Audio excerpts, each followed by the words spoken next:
Documento 62. Las razas protohumanas del hombre primitivo.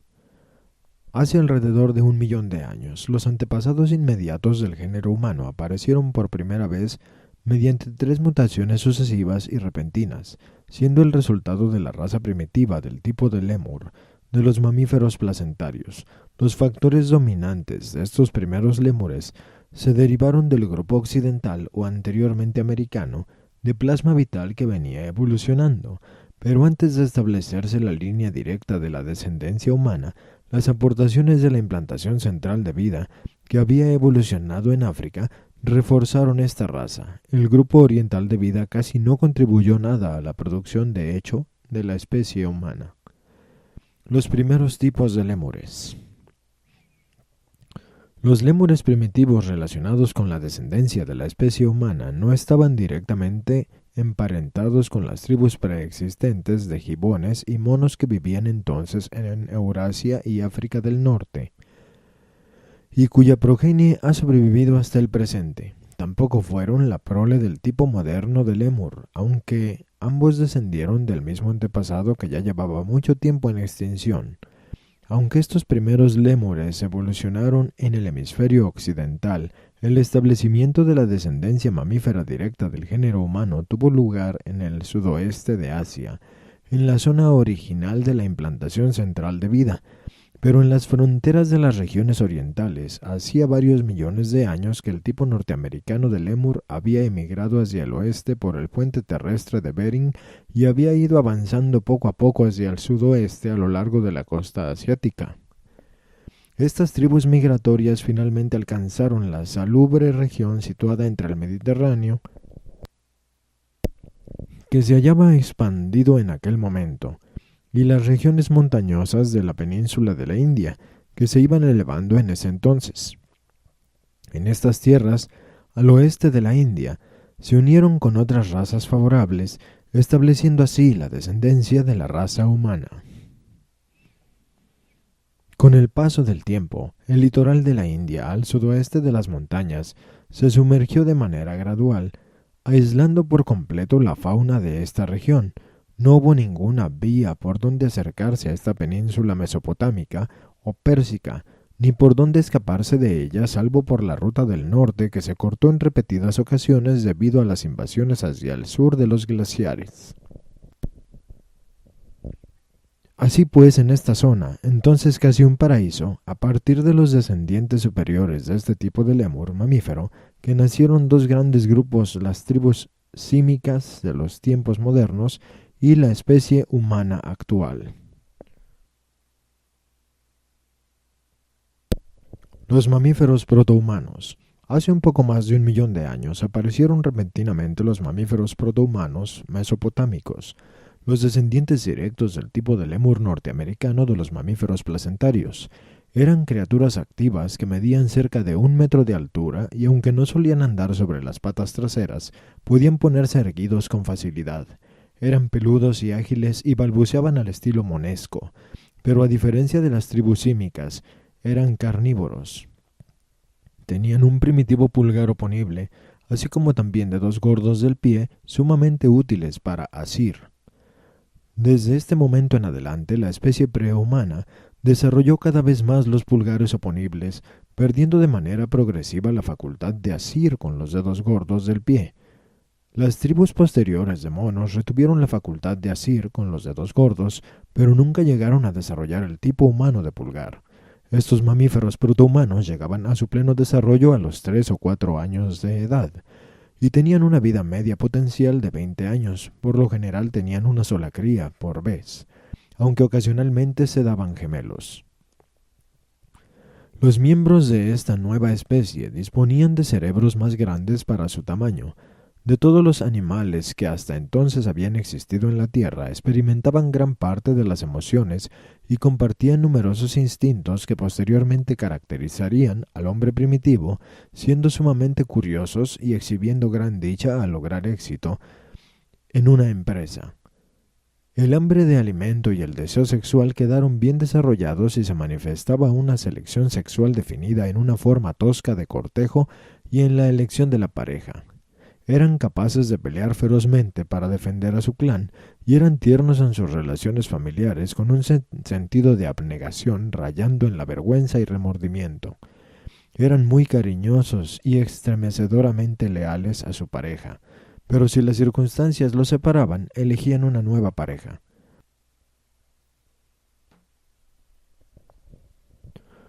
Como eran de estatura diminuta pero de mente aguda, se percataron de los peligros de su ambiente boscoso, desarrollando así un temor extraordinario que condujo a aquellas prudentes medidas de precaución que tanto contribuyeron a la supervivencia, tales como la construcción de refugios toscos en lo alto de los árboles, lo cual eliminaba muchos de los peligros de la vida en el suelo. El comienzo de las tendencias de la humanidad al temor data con más exactitud de esos días.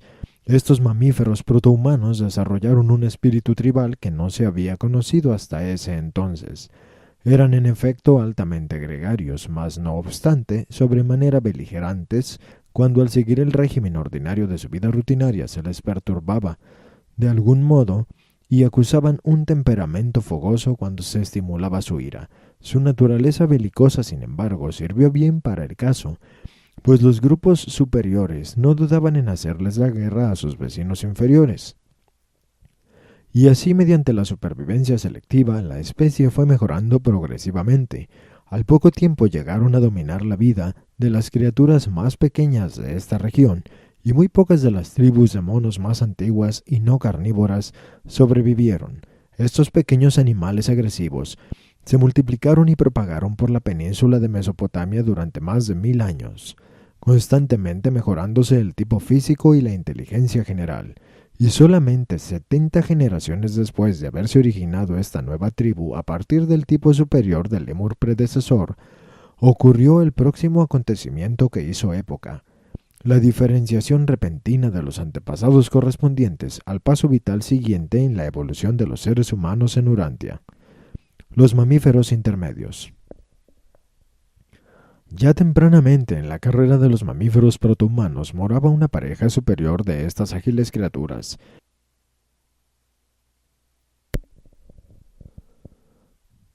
Encaramada en la copa de un árbol, y allí nacieron gemelos, un macho y una hembra. En comparación con sus antepasados, eran criaturitas verdaderamente hermosas, tenían pocos pelos en el cuerpo, pero esto no constituyó una desventaja, pues vivían en un clima cálido y estable. Estas crías alcanzaron a medir un poco más de 1,20 m. En todos los aspectos eran más grandes que sus progenitores, contando con piernas más largas y brazos más cortos. Tenían dedos pulgares oponibles de funcionamiento casi perfecto, casi tan eficiente como el pulgar de los humanos actuales para adaptarse a diversas tareas. Caminaban erguidos disponiendo de pies casi tan bien adaptados para andar como los de las razas humanas posteriores. Sus cerebros eran inferiores a los de los seres humanos y más pequeños, pero muy superiores a los de sus antepasados y comparativamente mucho más grandes. Los gemelos exhibieron desde temprana edad una inteligencia superior y al poco tiempo fueron reconocidos como jefes de la entera tribu de los mamíferos protohumanos.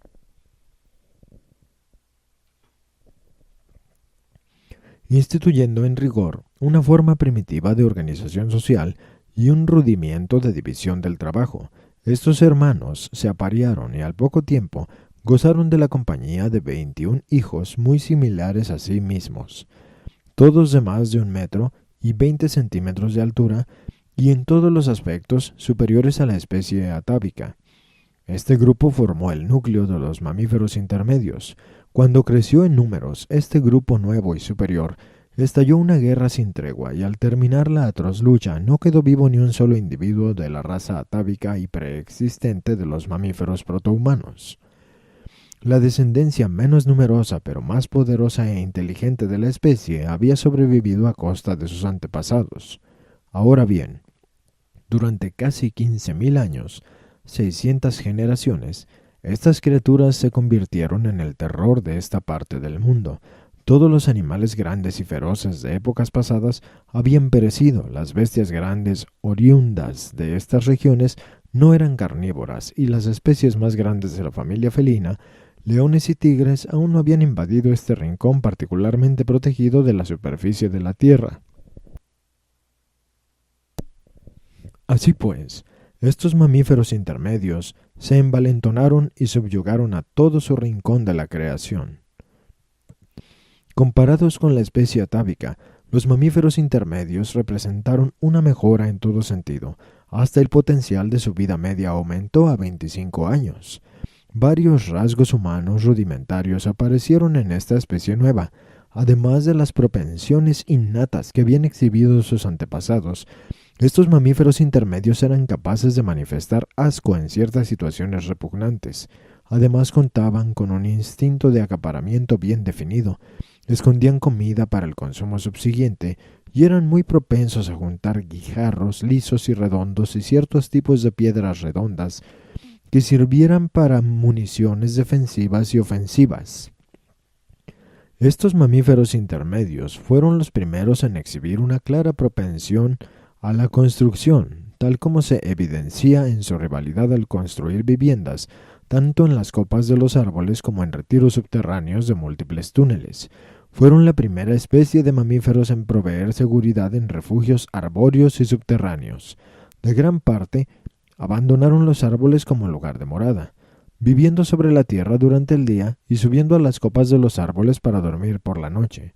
Al correr del tiempo, el aumento natural en número terminó por originar gran competencia por el sustento y gran rivalidad sexual, todo lo cual culminó en una serie de batallas recíprocamente destructivas que casi aniquilaron a toda la especie. Estas luchas continuaron hasta que tan solo quedó vivo un grupo de menos de 100 individuos, pero luego volvió a prevalecer la paz y esta solitaria tribu sobreviviente volvió a construir su sitio para dormir en las copas de los árboles y reanudó su existencia normal y semipacífica. No os podéis imaginar lo cerca que llegaron vuestros antepasados prehumanos a la extinción de cuando en cuando. De haber alcanzado 5 centímetros menos al saltar, en cierta ocasión, la rana atávica de todo el género humano, el entero curso de la evolución habría cambiado marcadamente. La progenitora inmediata de la especie de mamíferos protohumanos, que era similar al lémur, se escapó de la muerte por un tris más de 5 veces antes de parir al progenitor del orden nuevo y superior de los mamíferos, pero el peligro mayor, que evadió por un tris, fue al caer un rayo sobre el árbol donde dormía la futura progenitora de los primates gemelos. Ambos padres de este grupo de mamíferos intermedios padecieron severos traumatismos y graves quemaduras. 3 de sus 7 crías murieron, fulminados por este relámpago de los cielos.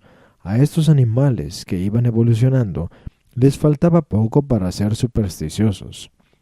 Esta pareja, sobre cuyo refugio en la copa del árbol había caído el rayo, eran en realidad los caudillos del grupo más adelantado de la especie de los mamíferos intermedios y siguiéndole el ejemplo más de la mitad de la tribu, adhiriéndose a las familias más inteligentes, se mudó a unos 3 kilómetros de esta localidad, empezando a construir estas nuevas moradas en las copas de los árboles y nuevos refugios subterráneos.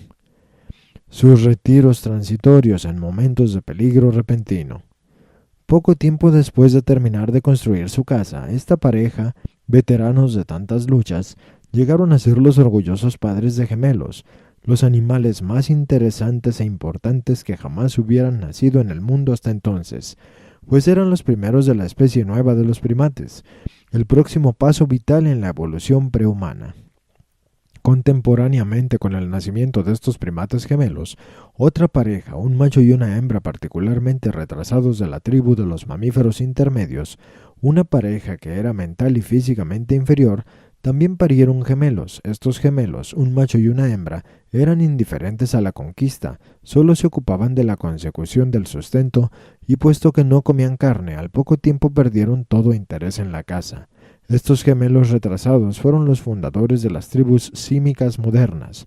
Sus descendientes buscaron las regiones meridionales más calurosas con sus climas benignos y abundancia de frutas tropicales en donde han continuado hasta la fecha en forma muy parecida a aquellos días, excepto aquellas ramas que se aparearon con los tipos anteriores de gibones y monos, deteriorándose considerablemente como consecuencia.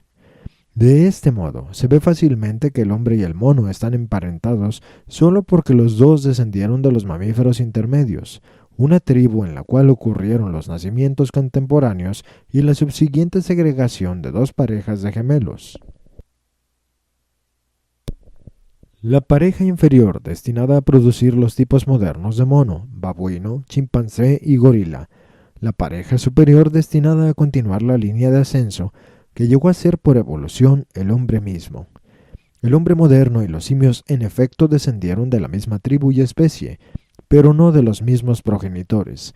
Los antepasados del hombre descendieron de los especímenes superiores, de lo más selectivo que quedó de esta tribu de los mamíferos intermedios, mientras que los simios modernos, con excepción de ciertos tipos preexistentes de lémures, gibones y otras criaturas monescas, son los descendientes de la pareja ínfima de este grupo de mamíferos intermedios, una pareja que solo sobrevivió por haberse escondido en un retiro subterráneo, depósito de alimentos por más de 2 semanas durante la última batalla enconada de su tribu, sin salir hasta después de haber cesado completamente las hostilidades.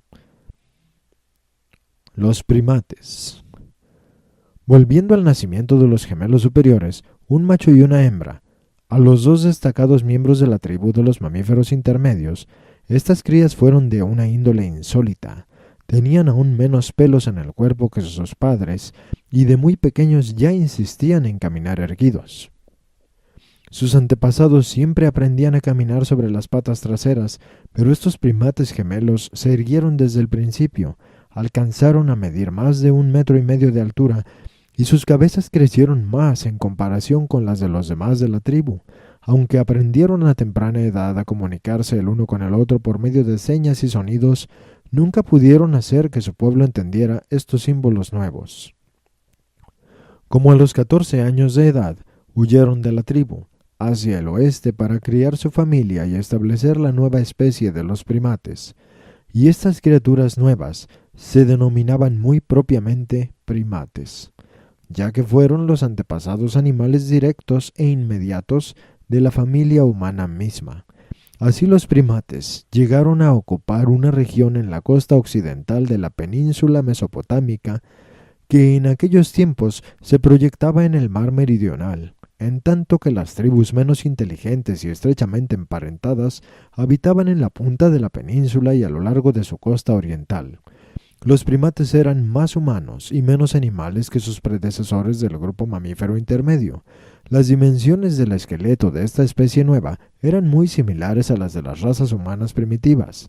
El tipo humano de mano y pie había llegado a su pleno desarrollo, y estas criaturas sabían caminar y hasta correr tan bien como cualquiera de sus descendientes humanos posteriores. Abandonaron por lo general el medio arbóreo, si bien continuaron recurriendo a las copas de los árboles como medida de seguridad por la noche. Pues lo mismo que sus antepasados precedentes, eran muy sensibles al temor. El mayor uso de las manos contribuyó mucho al desarrollo de su capacidad cerebral inherente, pero aún no contaban con mentes que se pudieran llamar en verdad humanas. Aunque los primates diferían poco de sus predecesores en cuanto a su naturaleza emocional, exhibían una tendencia más humana en todas sus propensiones. Fueron efectivamente animales espléndidos y superiores, que alcanzaban la madurez a los 10 años de edad y cuya vida natural máxima era de unos 40 años. Es decir, podrían haber vivido 40 años si hubieran expirado por muerte natural, pero en aquellos días primitivos muy pocos animales morían de muerte natural. La lucha por subsistir era demasiado intensa. Ahora pues, tras casi 900 generaciones de desarrollo, abarcando alrededor de 21.000 años desde el origen de los mamíferos protohumanos, los primates súbitamente dieron a luz a 2 asombrosas criaturas, los primeros verdaderos seres humanos. De este modo, los mamíferos protohumanos, descendientes del tipo norteamericano del lémur, dieron origen a los mamíferos intermedios, y estos mamíferos intermedios, a su vez, produjeron a los primates superiores, que fueron los antepasados directos de la raza humana primitiva. Las tribus de los primates fueron el último eslabón vital en la evolución del hombre, pero en menos de 5.000 años no quedaría un solo individuo de estas tribus extraordinarias. Los primeros seres humanos. Desde 1934 después de Jesucristo, retrocediendo al nacimiento de los primeros seres humanos, han pasado 993.419 años. Estas dos notables criaturas fueron verdaderos seres humanos, contaban con dedos pulgares perfectamente humanos, como los habían tenido muchos de sus antepasados, y tenían los pies tan perfectos como los de las razas humanas presentes. Caminaban y corrían, no trepaban. La función de asir con el dedo gordo del pie había desaparecido completamente. Cuando el peligro les inducía a subirse a las copas de los árboles, trepaban tal como lo harían los humanos de hoy en día. Trepaban al tronco del árbol a manera de oso y no como lo haría un chimpancé o gorila, columpiándose de rama en rama. Estos primeros seres humanos y sus descendientes alcanzaban la plena madurez a los 12 años de edad y tenían una vida media potencial de unos 75 años. Muchas emociones nuevas aparecieron tempranamente en estos gemelos humanos.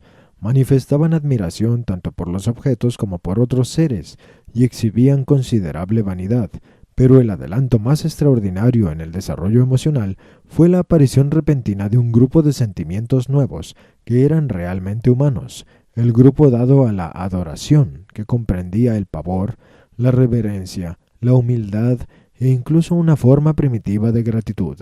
El temor, junto con el desconocimiento de los fenómenos naturales, está a punto de dar a luz la religión primitiva. No solo se manifestaban tales sentimientos humanos en estos humanos primitivos, sino que también estaban presentes en forma rudimentaria muchos otros sentimientos altamente evolucionados. Conocían escasamente la compasión, la vergüenza, el reproche y tenían aguda conciencia del amor, el odio y la vergüenza, también la venganza, siendo susceptibles además a marcados sentimientos de celos. Estos dos primeros humanos, los gemelos, fueron una gran tribulación para sus padres primates. Como eran tan curiosos y aventureros, estuvieron a punto de perder la vida en numerosas ocasiones, antes de cumplir los 8 años de edad. Así y todo, para los 12 años de edad ya habían quedado bastante marcados con cicatrices. Muy pronto aprendieron a practicar la comunicación verbal. A los 10 años ya habían inventado y mejorado un lenguaje de señas y palabras de casi 50 ideas, y habían mejorado y expandido considerablemente la torpe técnica de comunicación de sus antepasados, pero por más que se esforzaran, no lograron enseñarles a sus padres sino unos pocos signos y símbolos nuevos. Cuando contaban con unos 9 años de edad, se fueron de viaje río abajo en un día claro y sostuvieron una conferencia de trascendental importancia. Todos los entes inteligentes celestiales estacionados en Urantia, yo inclusive, estábamos presentes en calidad de observadores de las transacciones de esta cita del mediodía. En este día significativo llegaron a convenir en que vivirían el uno con el otro y el uno por el otro. Y este fue el primero de una serie de tales convenios, que por fin culminaron en la decisión de huir de sus compañeros animales inferiores y emprender un viaje hacia el norte, poco conociendo que así habrían de fundar la raza humana. Aunque preocupados por lo que estos dos salvajes estaban proyectando, no teníamos el poder para controlar el funcionamiento de sus mentes. No influimos, ni podíamos influir, de forma arbitraria sobre sus decisiones, pero dentro de los límites permisibles de la función planetaria, nosotros, los portadores de vida, junto con nuestros asociados, todos conspiramos para guiar a los gemelos humanos hacia el norte, lejos de su pueblo peludo que moraba parcialmente en los árboles. De este modo, en virtud de su propia elección inteligente, los gemelos en efecto emigraron y a causa de nuestra supervisión emigraron hacia el norte a una región aislada donde escaparon de la posibilidad de una degradación biológica mediante el cruce con sus parientes inferiores de las tribus de los primates. Poco tiempo antes de su partida de su bosque natal, perdieron a su madre en un ataque de los gibones. Aunque no contó ella con la misma inteligencia que ellos, tenía por su prole un alto grado de afecto mamífero de orden superior, e impávidamente dio su vida para salvar a la pareja maravillosa. Tampoco fue en balde su sacrificio, pues resistió al enemigo hasta que llegó el padre con refuerzos y puso en fuga a los invasores. Poco después de que esta pareja joven abandonara a sus compañeros para fundar la raza humana, se desconsoló su padre primate. Estaba acongojadísimo, se negó a comer, aun cuando sus otros hijos le llevaban la comida. Habiendo perdido a la brillante pareja, ya no le pareció que mereciera la pena vivir entre sus semejantes ordinarios, de modo que se fue a vagar al azar por el bosque y fue atacado por gibones hostiles que lo mataron a golpes. La evolución de la mente humana. Nosotros, los portadores de vida en Urantia, habíamos pasado por la larga vigilia, aguardando atentos desde el día en que plantamos por primera vez el plasma vital en las aguas planetarias, y naturalmente la aparición de los primeros seres realmente inteligentes y volitivos nos trajo gran júbilo y suprema satisfacción. Veníamos siguiendo el desarrollo mental de los gemelos mediante nuestra observación del funcionamiento de los 7 espíritus ayudantes de la mente asignados a Urantia al tiempo de nuestra llegada al planeta. A través del largo desarrollo evolutivo de la vida planetaria, estos incansables ministros de la mente registraban constantemente su creciente habilidad de ponerse en contacto con las capacidades cerebrales sucesivamente en expansión de las criaturas animales progresivamente superiores. En un principio únicamente el espíritu de intuición pudo funcionar en el comportamiento instintivo y reflejo de la vida animal primordial. Con la diferenciación de los tipos superiores, el espíritu de la comprensión pudo dotar a tales criaturas del don de la asociación espontánea de ideas. Más adelante observamos al espíritu de la valentía en funcionamiento. Los animales en trance de evolucionar desarrollaron en rigor una forma simple de autoconciencia de protección. Posteriormente a la aparición de los grupos de los mamíferos, observamos el espíritu del conocimiento manifestarse en creciente medida. La evolución de los mamíferos superiores trajo la función del espíritu del consejo, con el consecuente desarrollo del instinto gregario y los principios del desarrollo social primitivo. A través de los tiempos de los mamíferos protohumanos, los mamíferos intermedios y los primates, veníamos observando más y más el servicio incrementado de los 5 primeros ayudantes, pero nunca habían podido funcionar los 2 restantes, los ministros superiores de la mente, en el tipo urantiano de mente evolutiva. Imaginaos nuestro regocijo un día, cuando los gemelos tenían unos 10 años, en que el espíritu de adoración hizo su primer contacto con la mente de la gemela, y poco tiempo después de esto con la del gemelo. Sabíamos que algo muy semejante a la mente humana se acercaba a su culminación, y cuando al año resolvieron finalmente, como resultado de un pensamiento mediativo y de una decisión basada en un propósito, huir de la querencia y viajar al norte, entonces comenzó a funcionar el espíritu de la sabiduría en Urantia, y en estas 2 mentes ya reconocidas como humanas, hubo una movilización inmediata y nueva de los 7 espíritus ayudantes de la mente.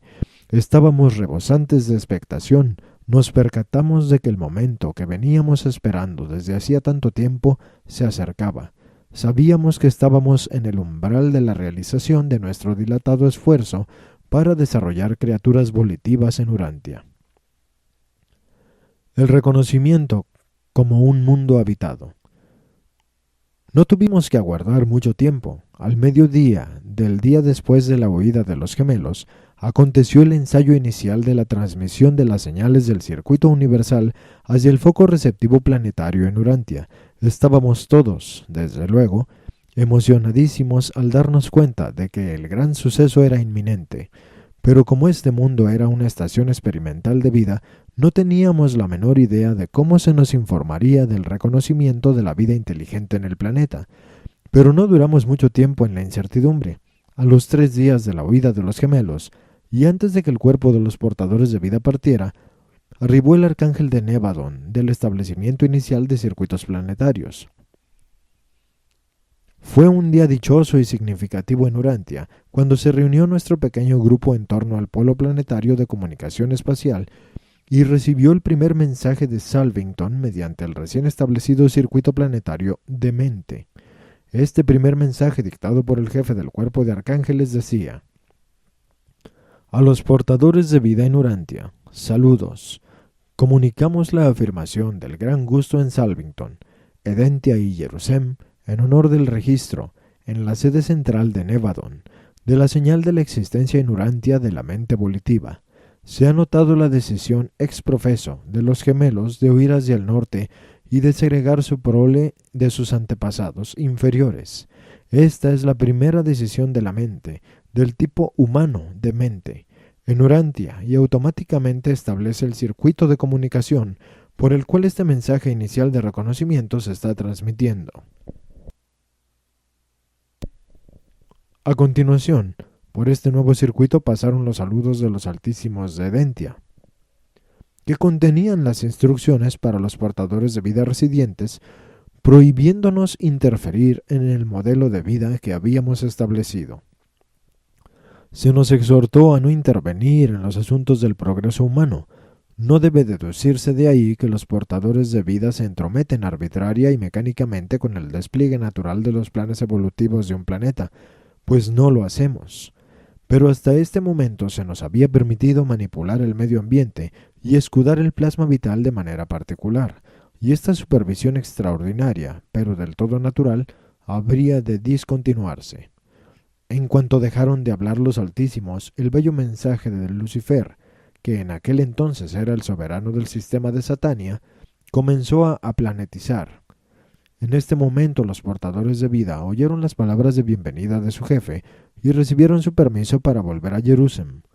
Este mensaje de Lucifer englobó la aceptación oficial del trabajo de los portadores de vida en Urantia y nos absolvió de toda crítica posterior a cualquiera de nuestros esfuerzos para mejorar los modelos de vida de Nevadon, como se había establecido en el sistema de Satania. Estos mensajes de Salvington, Edentia y Jerusalén formalmente marcaron la terminación de la supervisión secular del planeta por los portadores de vida. Llevábamos muchísimas épocas de servicio asistidos únicamente por los 7 espíritus ayudantes de la mente y por los controladores físicos decanos. Ahora bien, habiendo aparecido en las criaturas evolutivas del planeta la voluntad, el poder de optar por adorar y ascender, nos dimos cuenta de que se había terminado nuestro trabajo y nuestro grupo se preparó para partir. Siendo Urantia un mundo de modificación de vida, se otorgó el permiso para dejar atrás a 2 portadores de vida veteranos con 12 asistentes, y a mí me seleccionaron como uno de este grupo, y desde entonces he permanecido en Urantia. Hace solo 993.408 años, contando hasta el año 1934 después de Jesucristo, que Urantia se reconoció formalmente como planeta de habitación humana en el universo de Nevadon. La evolución biológica nuevamente había conseguido los niveles humanos de dignidad volitiva. El hombre ya había llegado al planeta 606 de Satania. Patrocinado por un portador de la vida de Nevadon, residente en Urantia.